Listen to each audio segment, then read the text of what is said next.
problemas que tenemos actualmente con nuestros mayores es la soledad.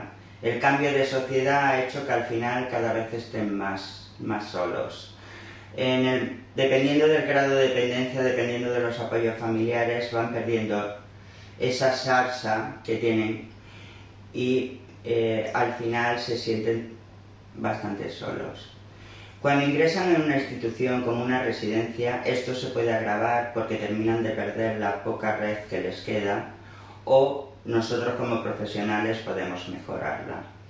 Desde Fátima siempre hemos apostado porque este sea su hogar donde viven, con un ambiente cálido y con un ambiente familiar. Siempre ha tenido las puertas abiertas a la sociedad, al barrio, a los vecinos. Los proyectos como Nous en Ti te ayudan a mejorar todo esto.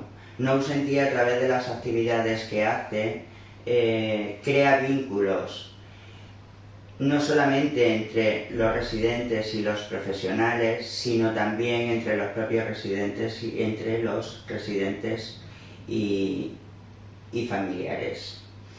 Hay que apostar por proyectos como estos porque para ellos también son ilusionantes. Ellos trabajan muchos aspectos que no sabían a veces ni que los tenían ahí, y son muy ilusionantes y muy motivadores estos proyectos.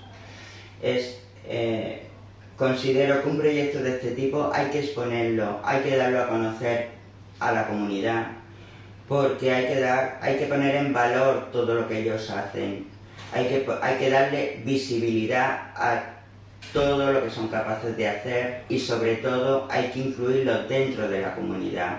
Hacer una exposición servirá para que ellos estén dentro de la comunidad y la comunidad llegue hasta ellos.